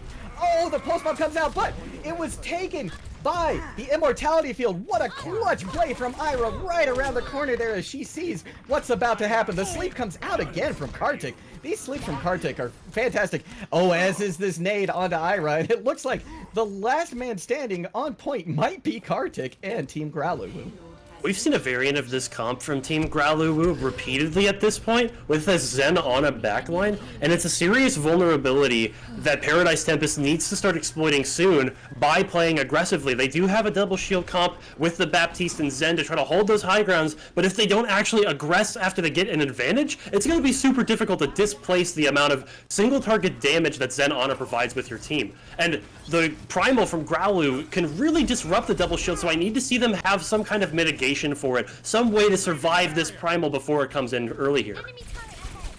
Alright, and there we go. We see Growluwu jumping in. The Nano is committed, and the Primal is popped. Immortality is out from the side of Paradise Tempest, and we also see Rigmadon using that Transcendence to try and keep his team up, as Yukari puts down the Supercharger. That is so much damage now available for the side of Paradise Tempest, as they continue to make this a perfect storm for Team Growluwu. But there's maybe light in the midst of the storm as, oh no, sorry, it's Paradise Tempest who is coming up big on this point. Yeah, I believe that was just actually the eye of the storm, not actually the end of it. So Paradise Tempest is able to regroup there, and it's off of the back of that bongo from Mazakari, really just solidify his position on the low ground on the cart. But Clown Dog, super difficult for this Zarya to get that ult online. Up until this point, we've seen him struggle to get charged, laser anybody down because of these double shields, but now this grab is online, and the only tool that PT can use to survive is their Immortality Field. So I want to see that get forced out early here for Growluwu, and then there's nothing left in the bank to protect them from that Graviton Surge. Look at this flank from Cloud Dog. Oh, he gets the grab on the whole team as Yukari uses their Fortify to get out. But it's Growluwu pushing and pushing. Eventually gets the pick, but also goes down himself. But Paradise Tempest is now down one compared to the side of Team Growluwu. And you've gotta love that grab from Clown Dog. What a creative play right there, as they are able to keep this cart pushing while Paradise Tempest tries to set up some kind of a defense. Great call out on that flank. I totally missed that one, and the fact that he came from underneath means that there was no way to mitigate it from Magic Turtle's kinetic grasp, so it didn't get eaten. And now we see the Gravitic Flux coming out. The counterattack is beginning. Contreras getting there just in time to try and help his teammates survive that gravitic flux. And it's good because it looks like Team Growluwu may be able to push this through, as it's now a 4v2 on point. Azakari with that Discord on them goes down eventually, and Team Growluwu coming into third point with a bigger time bank than Paradise Tempest had. But not by much. It's only about a minute and a half more, and they're going to have to swap their entire composition to sort of prepare for this Brawl switch-up as we see both teams, the main tanks, heading back to spawn to go onto that Reinhardt. But because of the fact that some of the supports still have their ultimates online, it's going to be a little bit awkward here. You see Rigmadon and Ira committing to the BAP Zen, even though they don't actually have those ultimates online yet. They're expecting them to be more valuable than the neutral value you'd get from something like a Baptiste or a Lucio with the Brawl comp stacked together. But still, so much stall potential, so much pick potential from characters like the McCree and the Zen for the side of Team Paradise Tempest. So they need to try to get some kind of early pick, some kind of early advantage to win it, and they get it on the Tracer. They do. Growluwu in the backline, though, finds Ira, neutralizing it. And now, Rigmadon decides to pop the Transcendence, but it's a little late to save his compatriot. Lars, though, gets the headshot on Karthik, but is quickly neutralized by Growluwu. The picks are just coming in one after the other for both sides. Oh my gosh. Yeah, what is Growluwu? What are they feeding Growluwu? Mostly Paradise Tempest, I guess, at this point, as Paradise Tempest is forced to back up on this high ground, picking up that Mega along the way, and Magic Turtle is out of their mech, and that is really not good, as the point looks like it's getting very close to a Growluwu. Oh, and another grab comes out! Magic Turtle very quickly picked off. The wall wasn't in time, and now we see a Rip Tower coming in as well, which catches Rigmadon, and the dominoes are falling for the side of Team Growluwu, and they are gonna go up 2-0 as soon as they get these last few picks. Once again, this is the mind games coming out in this series. Really, really impressive from Growluwu to be able to call the bluff of that Brawl comp. They understand, hey, these guys probably still have some ults in the bank. They might not swap their whole composition. We got the play of the game hack here. Not something you see every day because of this great EMP from Lars. But as I was mentioning earlier, this is the second map in a row now where we see Growluwu force the enemy team onto Brawl and then play that signature Roadhog counter to it. Every single time. Growluwu able to find some kind of hook, get in the backline completely uncontested, and just take so much pressure off of the rest of his team by getting those clutch kills, particularly on the carries. It feels like Lars is really struggling to deal with him on those flanks on Roadhog. Yeah, there's something has to change from the side of Paradise Tempest to neutralize this guy, because he's just running around uncontested at this point. And if that continues to happen, like, we know Growluwu hits hooks, right? And that means that Paradise Tempest just has to stay out of his way or find him. Maybe just find him before he gets on that flank. He's, the flanks really don't seem to be protected right now from the side of Paradise Tempest, and that just has to change.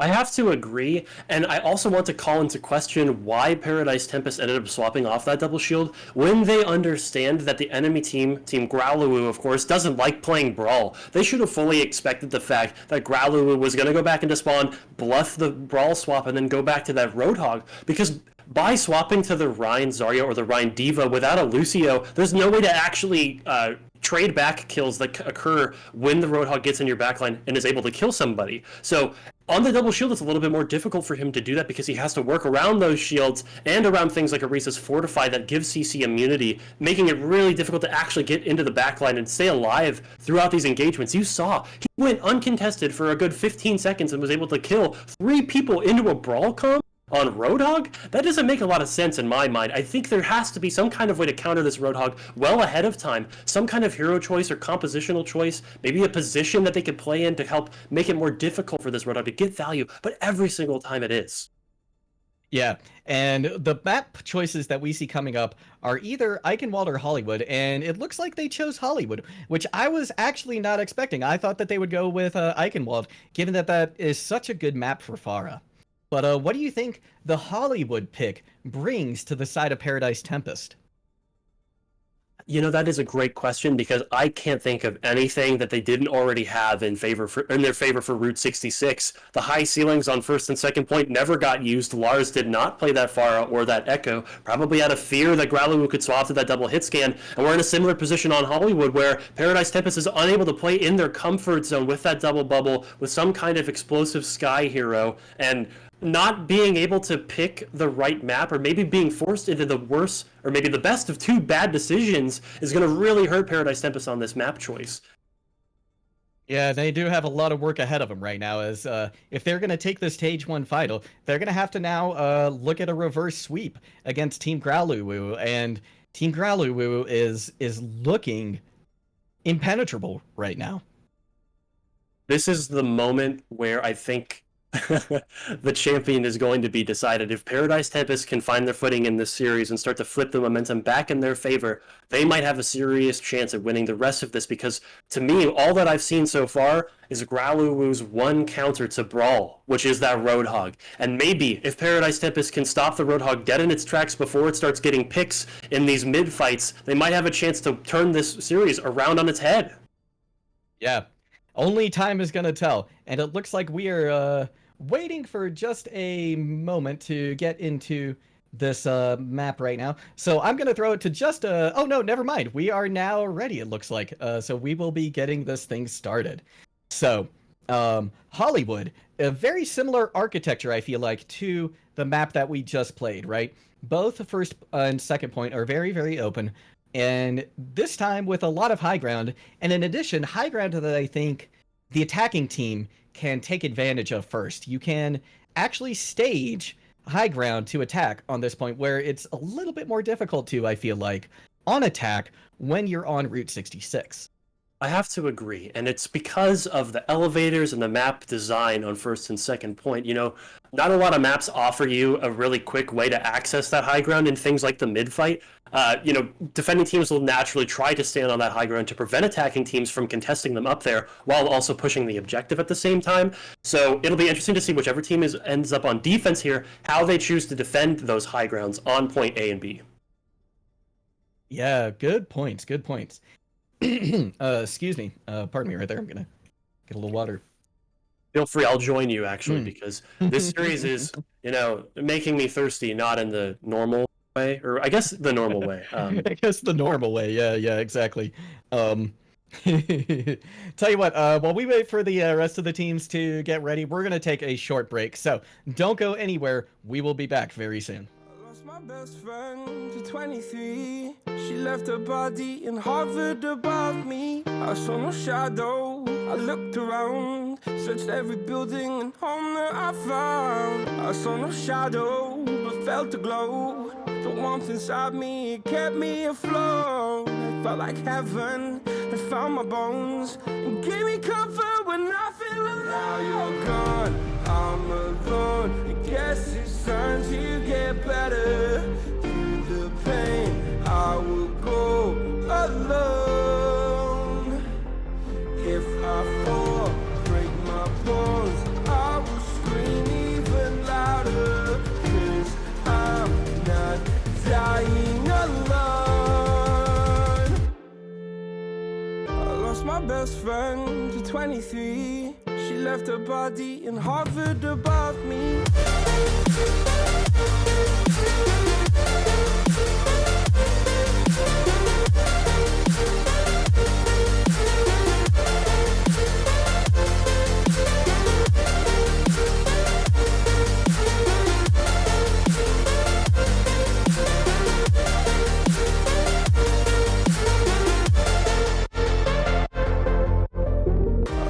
Best friend to 23. I heard the heavens crying above me. They gained an angel, I lost a friend. I felt like dying again and again. I went through hell, stared at death, but I keep fighting with each living breath. I saw no way out from where I stood.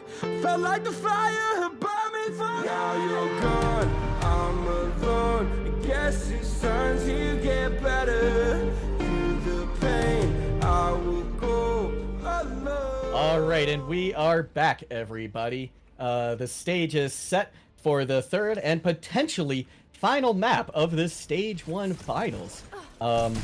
And both teams look like they are ready to go. Growluwu coming out with a double shield bastion defense on the first point of Hollywood. This is where the spice really starts to kick up a notch, and we might get to see some really interesting counter picks from the side of Paradise Tempest. How are they going to deal with the comp on defense here from Growluwu in particular? Why Sombra? Kind of the silent carry in this comp. If they're able to charge up EMPs, it's going to be really difficult to push towards that bastion without things like shields or heals. So both teams, you know, they're going to have to take a quick look at whatever they're facing first and then come up with a strategy on the fly to deal with it. I feel like the comp coming out from Paradise Tempest right now will not be enough to deal with this bastion, and maybe they're going to have to swap something like the tanks or the DPS to force out those double shields, make it a little bit more easy for the rest of the team to rotate through. Ooh. And it looks like Azukari is well aware that Y is in the backline, and Y briefly becomes visible to try and cause a little bit of distraction, but very quickly teleports out. And now, Paradise Tempest is well aware now of what they're running, and they're deciding to try and get as close as they can to this bastion before they dive in. Azukari peeking down those stairs, seeing if the time is right, and he goes in! Drops the shield, but it's a little bit short, and that means they're going to have to very, very quickly disengage, especially because Growluwu is able to pick up Azukari and Egg Cushion now onto Rigmadon. That's going to be a very quick fight win, I believe, for the side of Team Growluwu. That one kind of hurts to watch. A good exit pick onto the Bastion, though. This might spell great things for their attack here. Paradise Tempest, having removed this Bastion, has a much better chance to rotate around, set up those tanks and the supports in the right spots to try to capitalize on this advantage they have. But I think the Bastion might be able to make it back in time. There's nothing that's actually forcing Team Growluwu back to the objective, and it looks like they're going to make it back in time. No swaps coming out either from Paradise Tempest to deal with this. That is a little bit surprising. You feel like you would have seen something like a hawk come out, and the window is popped to try and to make that damage that's pouring out of those guns from Egg Cushion even more terrible for them. And Paradise Tempest gets a tick before Team Growluwu decides to drop now. Azukari once again jumps up, and now the blade from Sixus. It gets one, but Clown Dog is there to negate it, and it looks like Team Growluwu might be able to hold on to this as the picks are coming in for the side of them. Although it's Azukari who pops the Primal Rage and is able to get Egg Cushion. The hero! Things. Oh my gosh! And Azukari is able to keep this alive for the side of Paradise Tempest. Y pops the EMP, but it's not enough as they very, very quickly go down. And because of the spawn advantage, I believe we're going to see a first point cap from Paradise Tempest. Ooh, unless this Gravitic Flux finds value, which it does. Sixes goes down. But is it going to be enough, or is it going to be too little, too late from the side of Team Growluwu? Only time will tell, and the time is going by very quickly as Paradise Tempest desperately tries to get this last little bit of progress on first point. Is it going to happen? The picks come in either way. The bomb on point, is able to catch Kartik, and now it looks like Growluwu is going to hold very, very temporarily, potentially. What a fight. We're back at square one here, and now without that Orisa to hold the high ground initially, Egg Cushion's gonna stick himself in very strange spots to try to stay alive. And you can see he's in this hallway on the left side, as that tank configuration to try to pop, maybe one-shot one of the supports in this fight. I don't think there's gonna be any chance of winning this attack, though. Ooh, although the fight is quickly equalized, it is now a 4v4 on point, but Sixes goes down to that Doomfist from Y. But Ira is able to get the res onto Rigmadon, so now there's a lot more sustain that Paradise Tempest has on point. And it looks like, Y is able to take out Rigmadon though, so just as soon as they get that support back, it's down. Oh, they lost the point! They're able to get it! They got the point! It still doesn't matter. Paradise Tempest, very, very well played right there.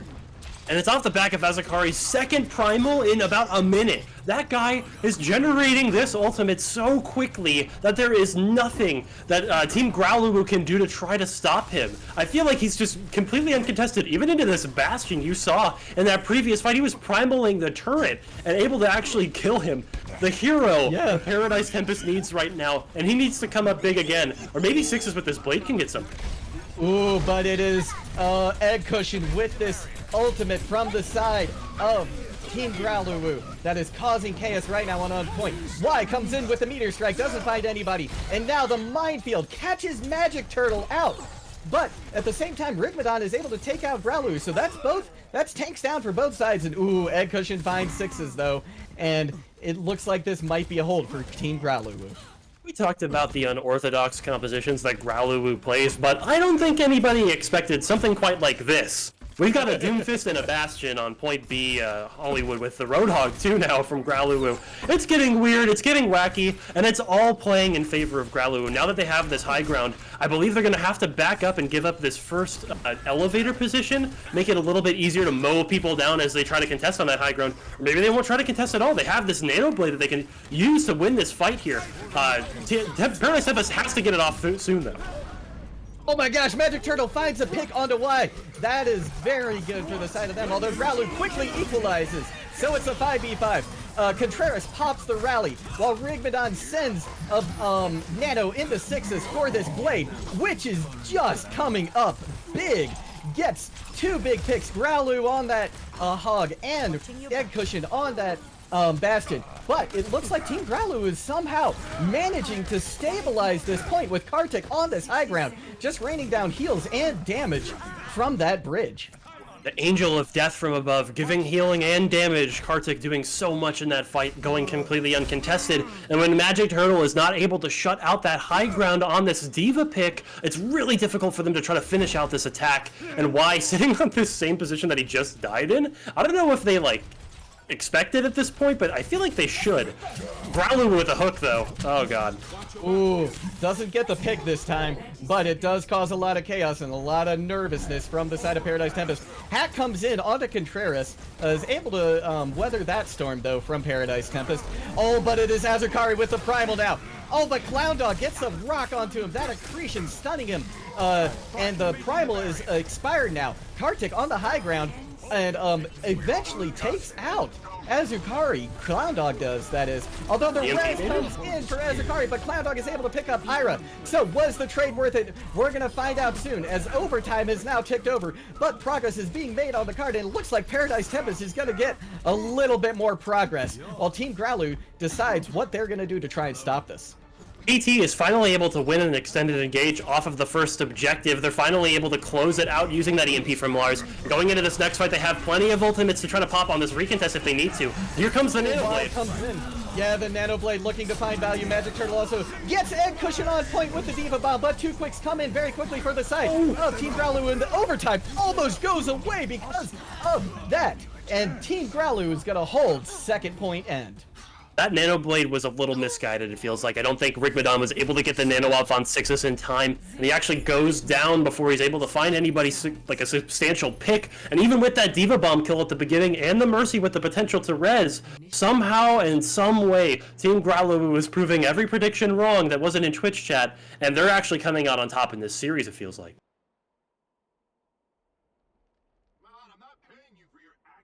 I believe Juggle has muted himself, so I will temporarily take over. Muted himself. Never mind. And is back. The finish line has now been set for the side of Team Growluwu. They know they just have to get it almost to the end of point 2, and that's going to be stage 1 finals in their favor. And we see Paradise Tempest deciding to go with a little bit of a dive defense here to try and hold on to fight another day. But you have to consider the fact that as the attacking team, when you have the goalpost set for you, your idea of what you need to actually do and how much time you have to do it is a lot clearer. So you might see some early swaps come out if a first attack doesn't end up working for Team Growluwu, which means they have a massive advantage going into this first and second point push. Maybe something doesn't work out at the beginning. Maybe an ult goes Ari. You can try to swap your entire comp to something that's going to hard counter whatever Paradise Tempest is throwing at you and have a much better chance overall at winning this map. All right, and the gates are open on what could be the very, very last map for our Stage 1 finals and Stage 1 in general. All right, Team Growluwu, adopts this dive composition. A dive composition with a Doom and a Genji. That spells a lot of trouble for the backline of Paradise Tempest. And Y goes in. The engage is fast and furious from the side of Team Growluwu. Very, very well coordinated there. But it looks like Paradise Tempest is able to push them off for the time being, and now Egg Cushion is in trouble. Lars gets the headshot on him, and that's probably going to spell a reset for the side of Team Growluwu. Although, no, Growluwu decides to jump in despite being on fire and try to find value, but yeah, unable to get anything started, and now I believe we're going to see a reset. Rigmadon's biotic grenade landing on both tanks, sort of stopping that push dead in its tracks before it can even really get started. And the Doomfist Genji DPS duo is not really able to shore up DPS difference in this comp. It's all front loaded. That first dive has to get value in some shape and some form, and then transition over to the objective quickly. We see a Nano Growluwu on point. Bob comes out from Lars to try and keep things even, but it's Y who gets the pick onto Lars. As we see Sixes trying to hold that high ground, eventually has to drop down to the point, and now Ed Cushion is just free to set up on that high ground for whatever dive he wants. And Growluwu comes in, gets Clown Dog actually gets the pick onto Sixes. And oh, the bomb comes out from Magic Turtle. Can it help anything? It briefly clears the point, but Contreras is in there with the rally, trying to make some chaos happen.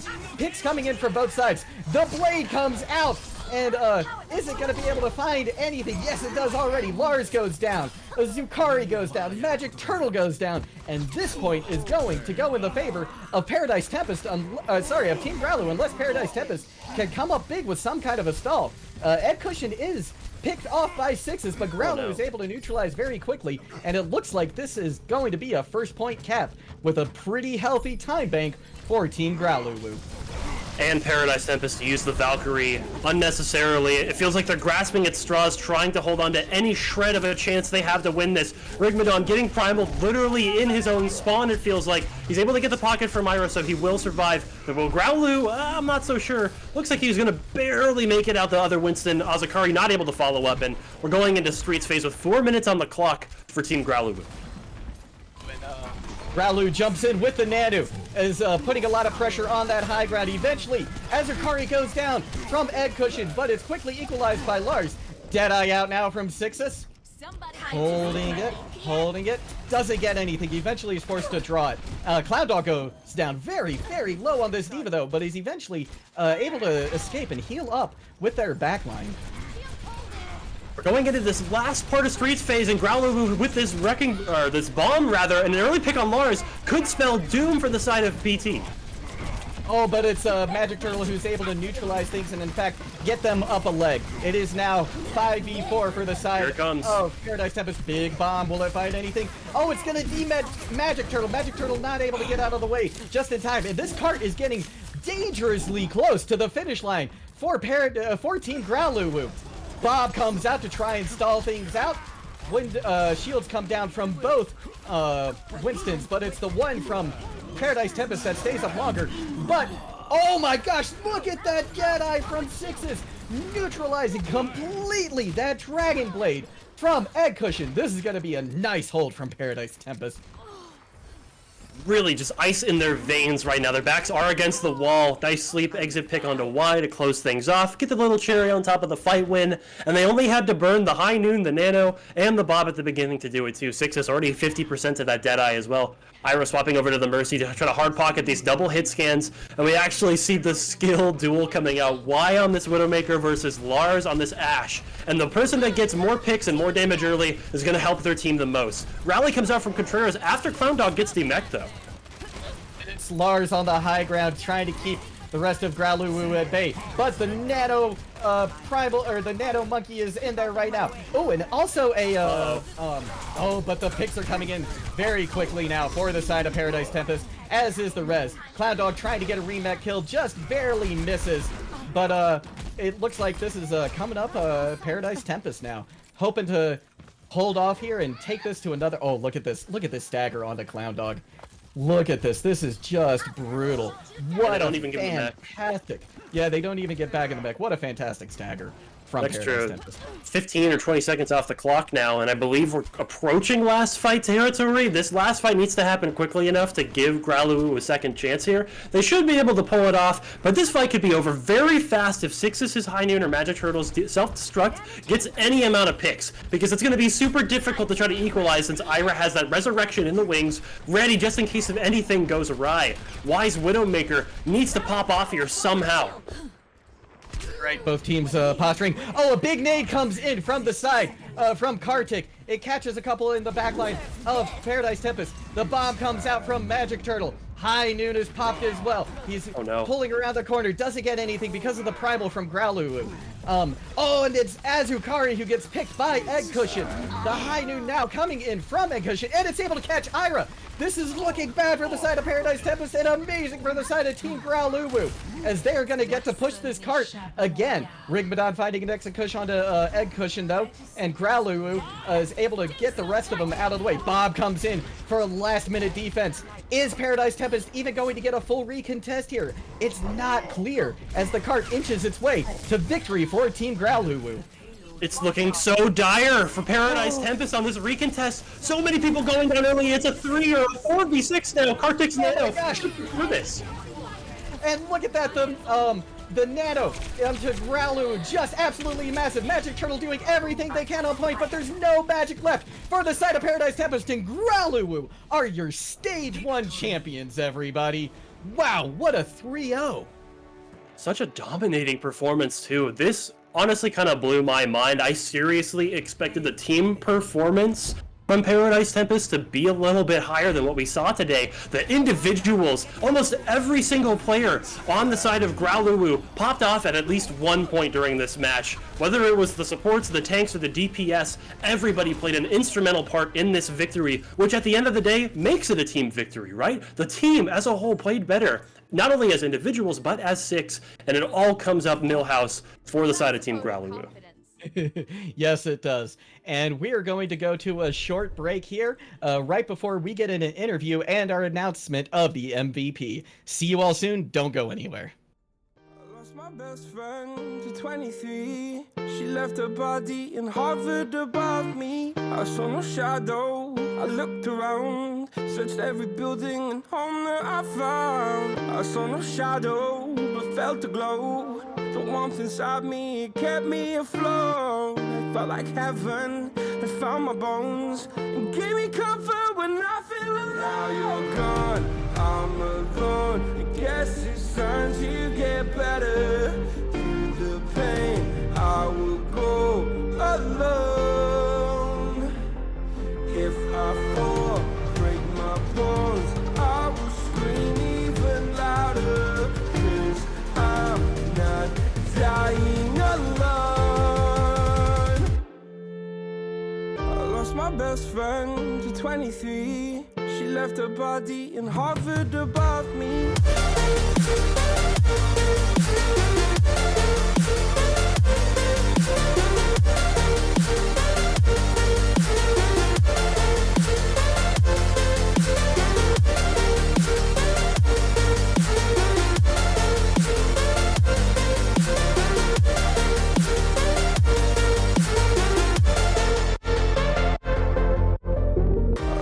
Best friend to 23. I heard the heavens crying above me. The gained an angel, I lost a friend. I felt like dying again and again. I went through hell, stared at death, but I keep fighting with each living breath. I saw no way out from where I stood. And we are back, everybody. And before we get to our interview, we are going to announce our MVP for the match. And Mintus, I will let you do the honors. It's pretty much a unanimous decision across the board. We're going to be giving it to Growluwu for his incredible first and second map performances on Roadhog in particular.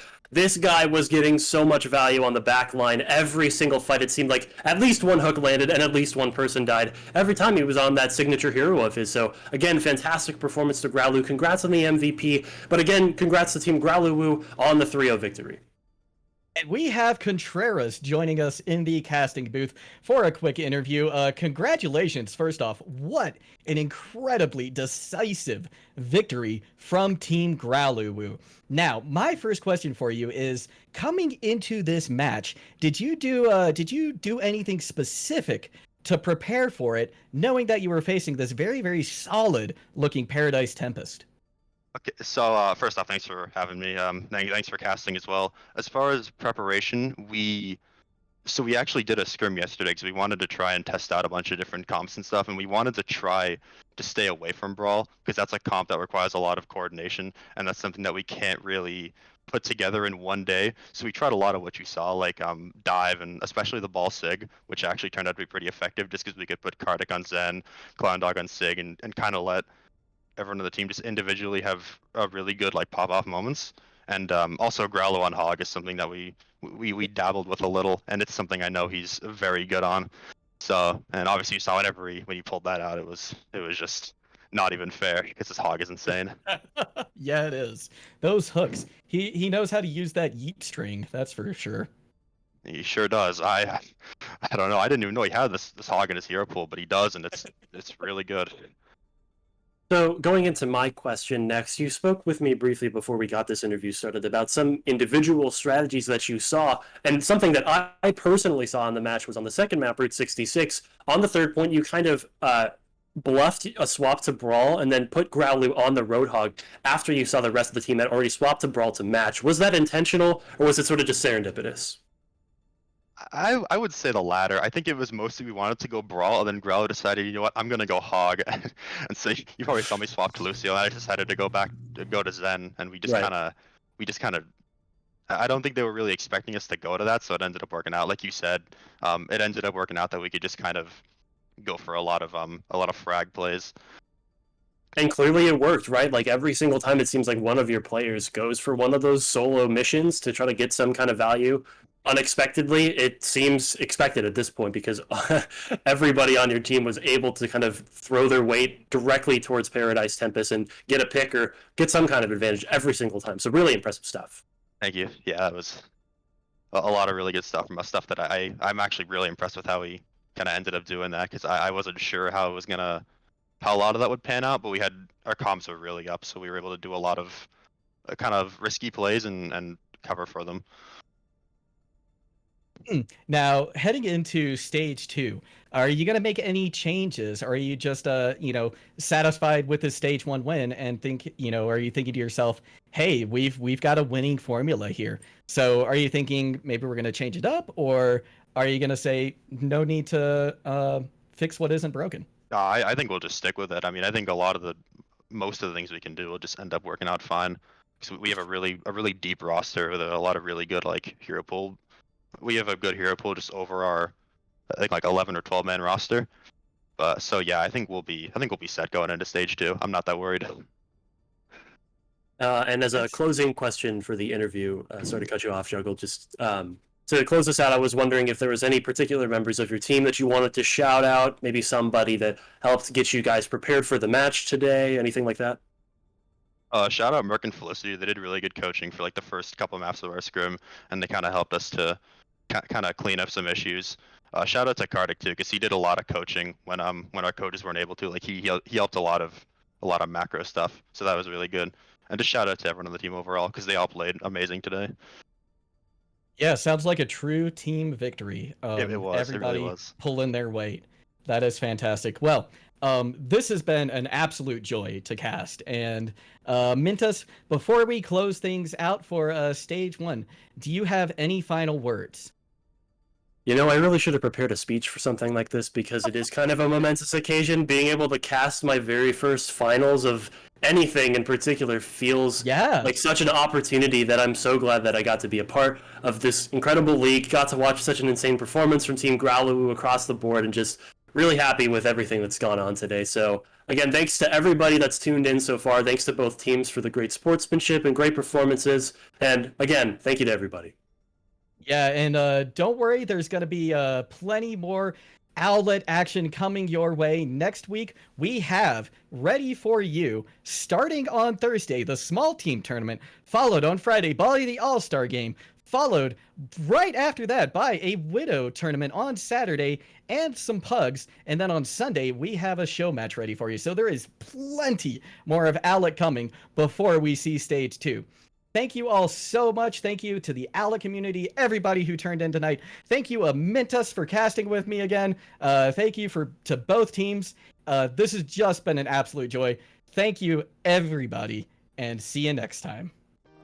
Adios. To 23, she left her body and hovered above me. I saw no shadow. I looked looked around, searched every building and home that I found. I saw no shadow, but felt a glow. The warmth inside me kept me afloat. It felt like heaven had found my bones and gave me comfort when I feel alone.